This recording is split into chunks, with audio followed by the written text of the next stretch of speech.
Assalamualaikum warahmatullahi wabarakatuh. Halo semuanya. Jumpa lagi dengan saya Chow Sing Sing, kurator dari podcast Horror Night Story. Halo, apa kabar semuanya? Semoga kalian semua baik-baik saja ya. Dan seperti biasanya pada siang hari ini saya kembali dan akan menghadirkan sebuah kisah mistis untuk kalian semua. Kisah mistis kali ini saya datangkan dari kiriman email dari Mas Rifki yang menceritakan tentang pengalamannya saat dia mendiami kos-kosan angker selama 4 tahun yang ada di Bintaro. Oke, daripada kita berlama-lama, mari kita simak ceritanya. Assalamualaikum. Perkenalkan, nama saya Rifki. Asal saya dari kota Bandung. Saya salah satu subscribernya podcast Horror Night Story.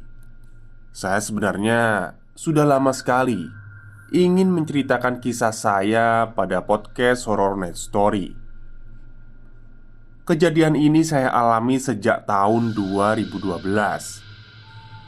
Waktu itu saya pertama kalinya hijrah ke kota Jakarta dikarenakan ada panggilan pekerjaan di salah satu perusahaan konstruksi di Jakarta Selatan. Pada saat saya diterima pekerjaan, saya bingung untuk mencari kos-kosan karena saya baru pertama kali hijrah ke Jakarta. Saya punya rumah orang tua saya yang di kota Bogor. Karena pada saat itu saya masih bolak-balik Bogor, Jakarta. Setelah seminggu bekerja dikarenakan capek karena bolak-balik, kebetulan ada teman kerja saya yang seruangan. Ya, saya iseng-iseng lah nanya di mana kos-kosannya. Teman saya ini menawarkan kepada saya.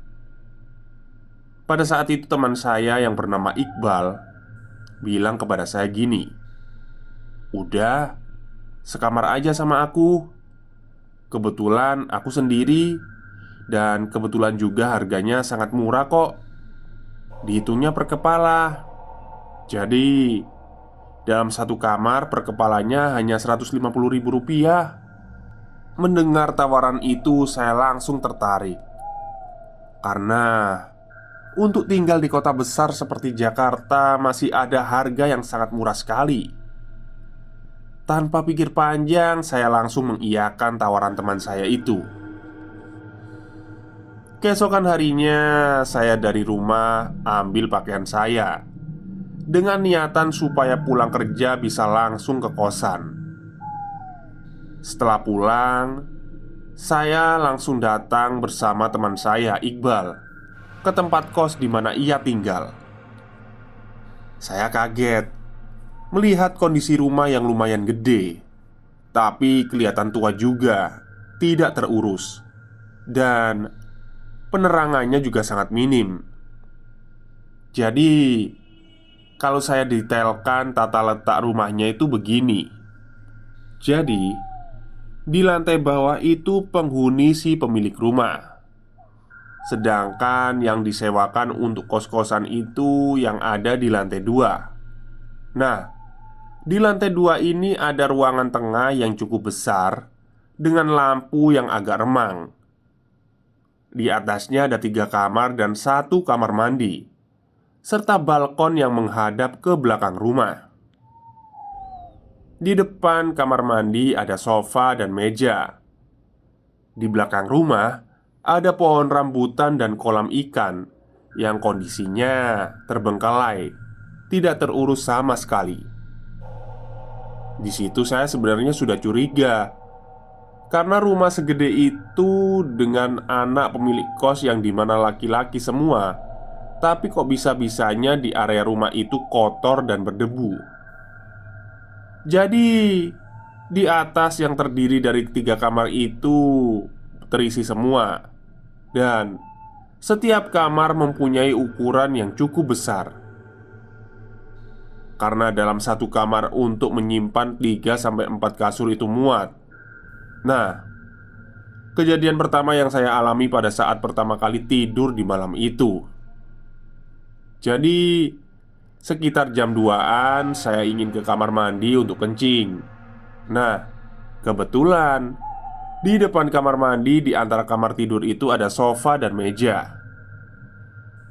Saya waktu itu karena baru bangun, saya jalan menuju kamar mandi. Saya melihat ada orang tinggi, terus rambutnya keribu. Dia duduk di sofa. Tapi saya lihat dia sambil nunduk, jadi mukanya nggak kelihatan. Hanya rambutnya aja. Pakai baju hitam, terus celana pendek. Ya, saya kira mungkin ada penghuni kamar lain yang lagi begadang. Makanya saya sambil bilang permisi melewati orang itu. Tapi dia hanya bilang dengan nada yang berat. Pikir saya sambil membuka pintu kamar mandi. Ih, sombong amat sih tuh orang. Udah bilang permisi, jawabannya gitu doang. Nah, pada saat saya mau nutup pintu yang dimana posisinya itu lurus dengan sofa dan meja tadi, alangkah kagetnya, orang itu ternyata sudah tidak ada. Padahal jarak dari sofa ke pintu kamar mandi itu hanya 3-4 langkah kaki. Saat itu saya langsung buru-buru kencing dan kembali ke kamar. Keesokan harinya saya menceritakan kejadian yang saya alami waktu malam itu. Tapi teman saya menyangkalnya itu hanya penghuni kamar lain. Dan ya, saya pun mengiyakan itu. Tapi pada saat saya pulang kerja dan akhirnya saya berkenalan dengan sesama penghuni kos, dengan ciri-ciri yang saya temui semalam itu ternyata tidak ada yang sama. Oke lah, hari berganti, di mana penghuni kos hanya kamar saya yang masih menghuni. Nah, saat itu saya memutuskan untuk pindah kamar ke kamar yang lebih besar, bersebelahan dengan balkon. Saya bersama teman saya berdua menempati kamar itu. Sebenarnya di sini banyak gangguannya. Saya waktu itu jam setengah 12 malam, saya lagi ngerokok di balkon dengan penerangan yang sangat kurang dan dengan lampu yang kurang lebih hanya 5 watt. Nah, pada saat itu saya mencium ada aroma pandan, mirip pandannya orang yang sedang meninggal. Sangat menyengat. Dan gak lama bau wangi itu menjadi seperti bau sampah. Sangat busuk. Pokoknya bikin mual. Saya kira itu sampah yang ada di belakang rumah, yang dekat dengan kolam. Tapi setelah itu saya melihat ada kepulan asap yang jelas banget di pohon yang awalnya saya kira itu cuma asap dari pembakaran sampah. Tapi setelah saya pikir-pikir, mana ada orang yang bakar-bakar sampah. Lama-kelamaan kalau saya perhatikan, asap itu menggumpal dan ngebentuk kayak sosok seseorang. Nah, yang bikin saya kaget itu ada 2 titik menyala seperti mata merah. Setelah bulu kuduk saya merinding, saya langsung lari menuju kamar.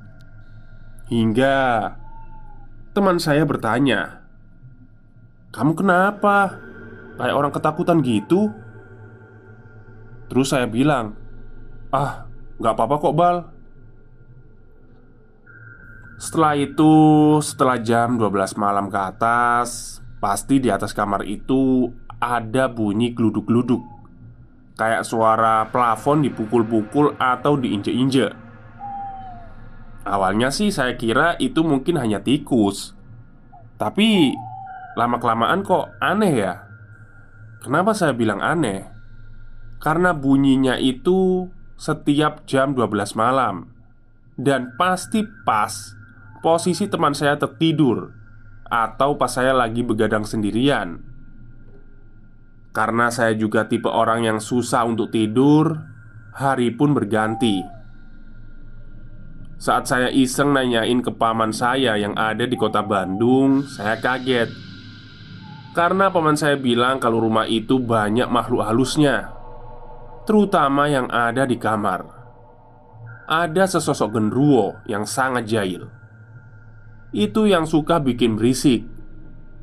Nah, setelah saya mendapatkan informasi dari paman saya itu, saya ceritakan kembalilah apa yang sudah saya ceritakan kepada paman saya ke teman saya. Nah, teman saya langsung kaget dan ketakutan, sehingga memutuskan untuk pindah kos saja. Di situ saya langsung bingung, karena nantinya pastinya saya bakal sendirian. Tapi saya juga bingung karena kosan itu terbilang sangat murah sekali. Saat teman saya itu pindah, saya memutuskan untuk tetap tinggal di tempat itu. Dikarenakan saya hanya ingin bisa menyisihkan gaji saya untuk masa depan saya nantinya.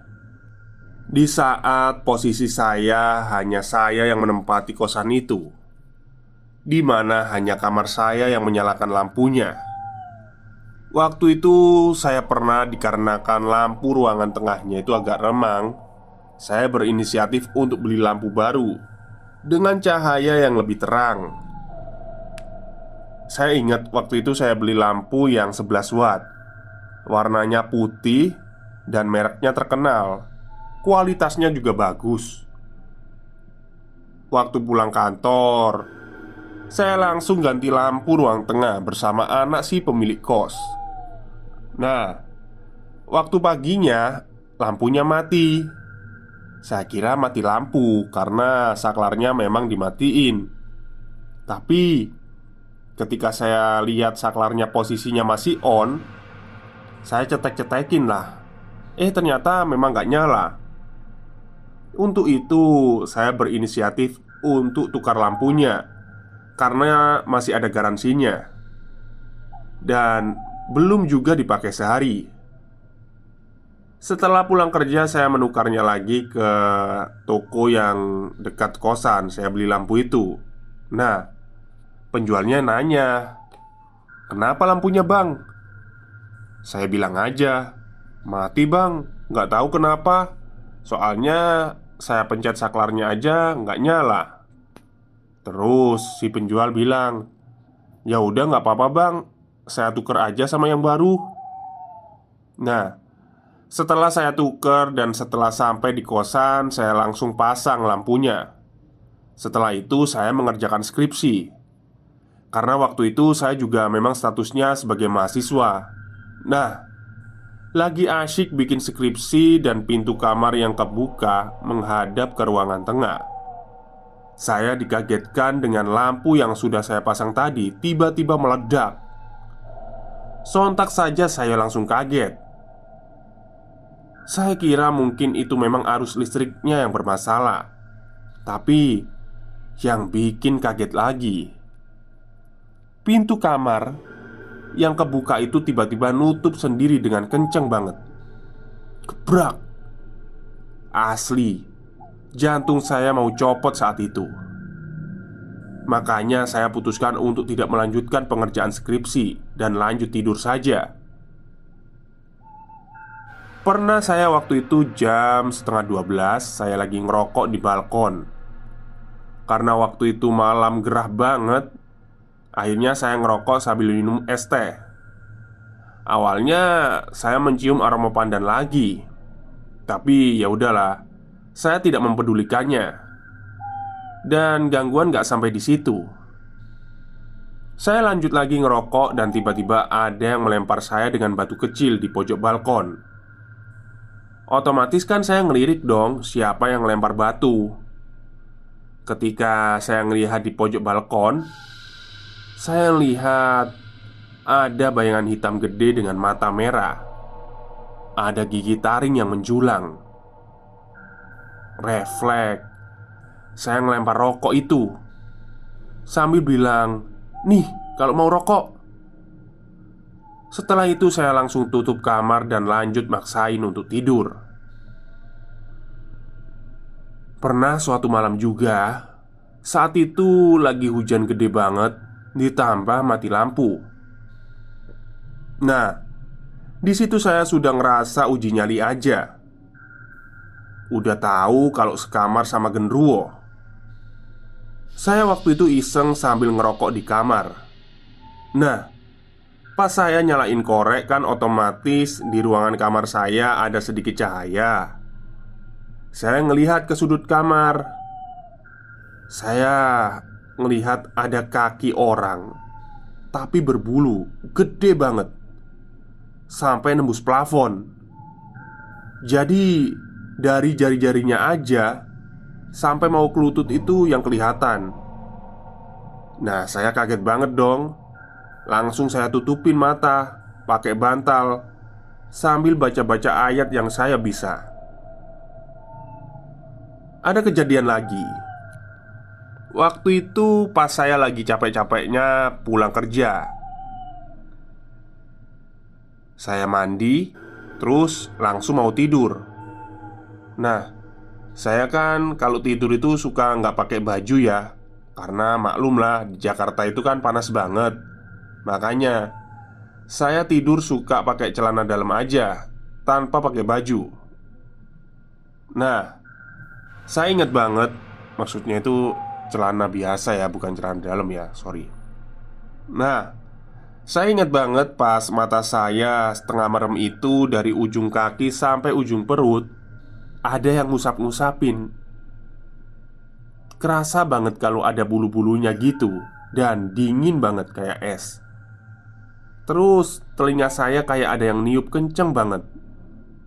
Tapi anehnya badan gak bisa gerak, mulut gak bisa teriak, mau melek pun susah.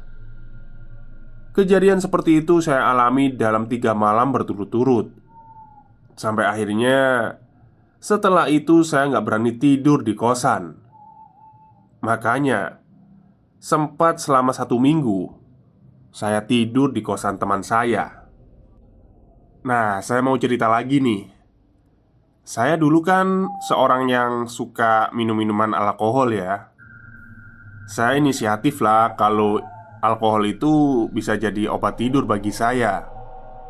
Makanya saya selalu beli minuman tiap pulang kantor, dengan asumsi supaya saya bisa tidur nyenyak tanpa mempedulikan gangguan dari makhluk itu. Waktu itu menunjukkan jam setengah 12 malam. Saya sambil minum dan mendengarkan musik. Saya iseng untuk mengeraskan suara laptop saya, karena saat itu saya lagi enak-enaknya minum.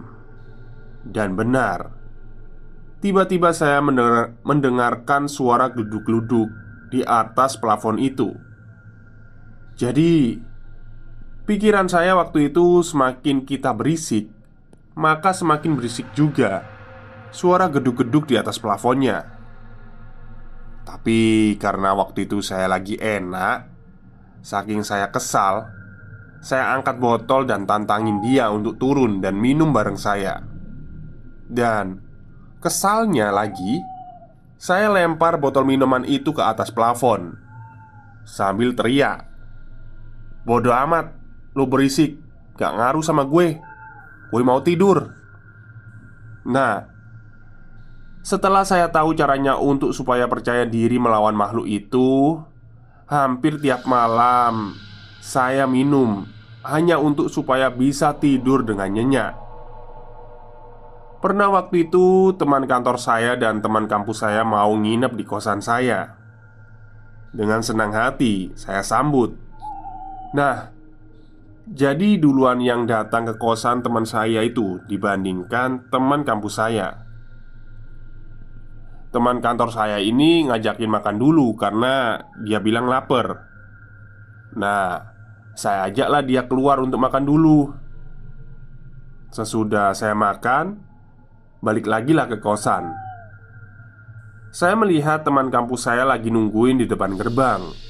Terus dia kan nanya, lo dari mana?" Saya jawab aja kalau saya tadi lagi makan dulu. Nah, setelah itu saya ajaklah mereka berdua teman saya itu ke kamar. Setelah di kamar, saya sama teman kampus saya ngerjain skripsi dan teman kantor saya sudah tidur. Teman kampus saya nanya ke saya, "Lu di sini tinggal sendirian, Ki?"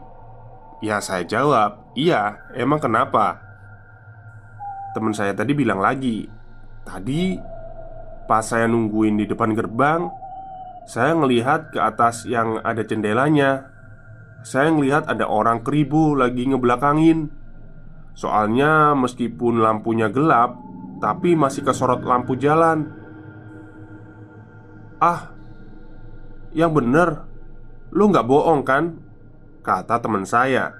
Maksudnya kata saya.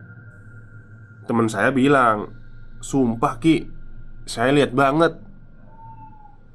Dengan muka serius saya pun mengiyakan pernyataan teman saya itu. Dan saya bilang ke dia untuk segera tidur saja dan jangan melakukan aktivitas lagi.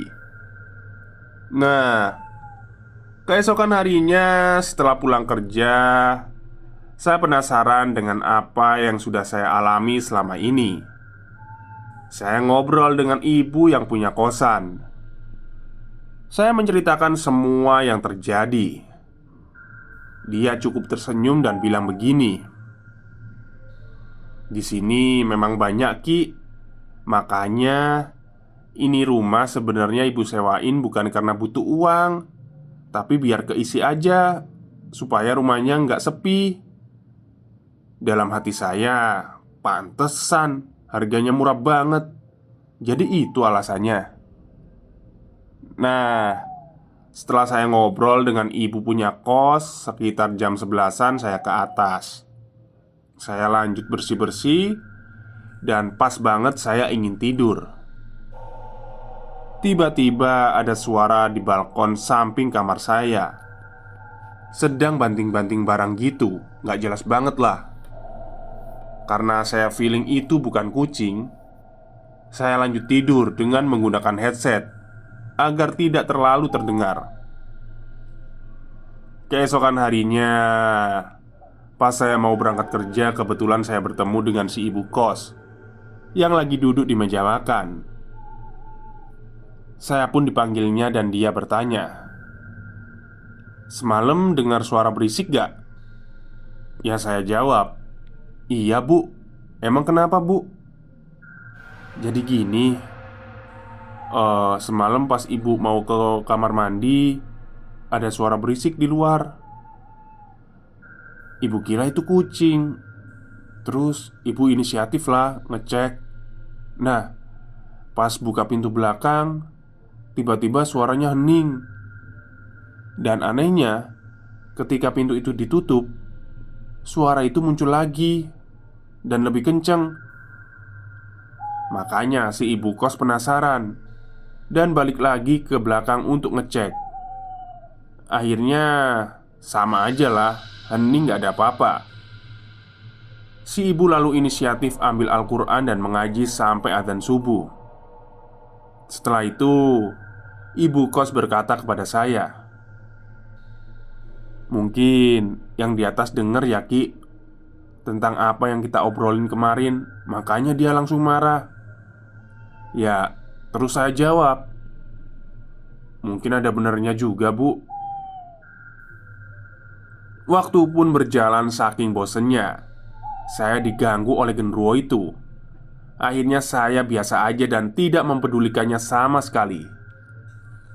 Sampai sewaktu ketika saya sebelum pindah, saya punya inisiatif untuk bersihkan itu rumah dari makhluk itu.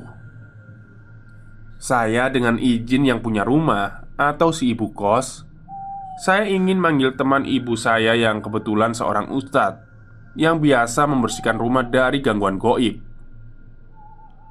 Nah, saya kan ajak tuh ustadz datang ke rumah itu. Lalu, saya perkenalkan ke ibu kos saya. Nah, Pak Ustadz mendengarkan apa aja keanehan-keanehan yang terjadi di rumah itu. Setelah mengobrol dengan si ibu kos, saya dan Pak Ustadz masuk ke kamar saya untuk melanjutkan sholat Asyar bareng di kamar.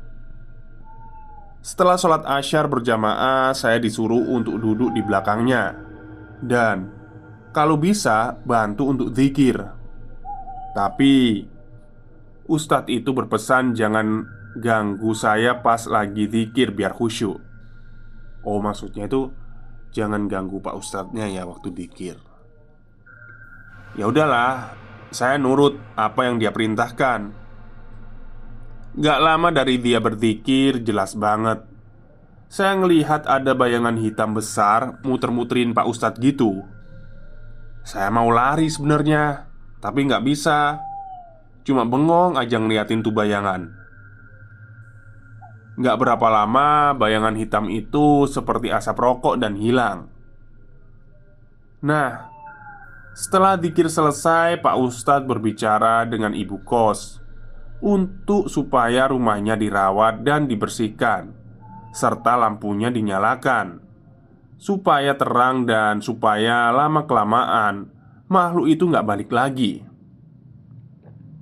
Karena menurut keterangan Ustadz, percuma meskipun sudah dipagerin, tapi kalau nggak dibantu juga hal kebersihan dan penerangannya, dia bakalan balik lagi. Oh, jadi bagi kalian yang punya rumah itu, ini ya, rumah itu harus dalam keadaan bersih dan terang. Karena apa? Ya memang rumah kalau kotor terus penerangannya itu gelap, itu makhluk-makhluk gaib itu seneng bermukim di situ. Ya seperti kosan saya dulu lah. Oke, lanjut. Sampai mana tadi? Oke, sampai ini ya. Itulah yang saya dengar dari percakapan mereka berdua. Nah, setelah maghrib, saya dan Pak Ustadz berpamitan dan pulang. Dan sebenarnya misterinya sudah terkuak. Waktu di jalan pulang, dia bercerita kepada saya mengenai asal muasal kenapa bisa seperti itu. Ki, kamu pengen tahu nggak kenapa bisa kayak gitu? Kenapa bisa ada makhluk itu? Jadi gini, dulu mendiang suaminya itu memuja genderuwo untuk kekayaan dan kebahagiaan. Makanya pada saat suaminya meninggal, keadaan semuanya itu membalik. Itu dulunya orang kaya banget, Ki. Cuma ya itu aja, dia tidak pernah berpikir bahwa semua yang ada di dunia ini nggak ada yang abadi, apalagi hanya masalah materi. Dan kamu tahu nggak, imbas dari pemujaan ini berdampak pada anak-anaknya, yang dimana memang sebenarnya anak-anaknya nggak ada satupun yang sukses dalam hal rezeki. Malahan nggak ada satupun yang kerja. Padahal usianya dari anaknya yang paling kecil aja udah menginjak umur 35-an.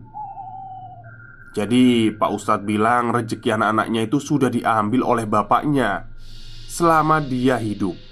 Wallahu alam. Terima kasih Mas Jo. Sekian pengalaman yang berarti dalam hidup saya. Tinggal di kosan angker selama 4 tahun. Semoga bisa diambil hikmahnya. Wassalam. Baik, itulah kisah horor yang dikirimkan melalui email saya ya. Sebenarnya kalau mau kirim ke email, saya sudah menyediakan 2 email. Bisa dikirim di email komunitasarwah@gmail.com atau di email yang ini ya. Tapi nggak apa-apa lah, soalnya kan biar saya pilah-pilah gitu. Jadi masalah genderuwo ya. Jadi masalah ini kayak pesugihan lah ya. Sebenarnya cara kerja pesugihan itu ternyata dia itu sebenarnya bukan memberi kekayaan ya. Jadi dia itu cuma mengambil atau mengambil rezeki dari anak turun kita nanti. Jadi ya kita yang seneng, tapi nanti waktu kita udah selesai meninggal lah ya atau apa, ini yang kesusahan anak turun kita. Karena apa? Jatah rezeki anak turun kita itu udah diambil kita sendiri. Jadi pola kerjanya itu seperti itu. Saya juga pernah dengar itu. Jadi kayak ada orang-orang yang pakai pesugihan. Ya itu tadi, dia berarti udah ngambil rizki dari anak turunnya. Jadi ya pasti sengsara lah. Oke, mungkin itu saja cerita untuk siang hari ini. Semoga kalian suka. Selamat siang dan selamat berakhir pekan.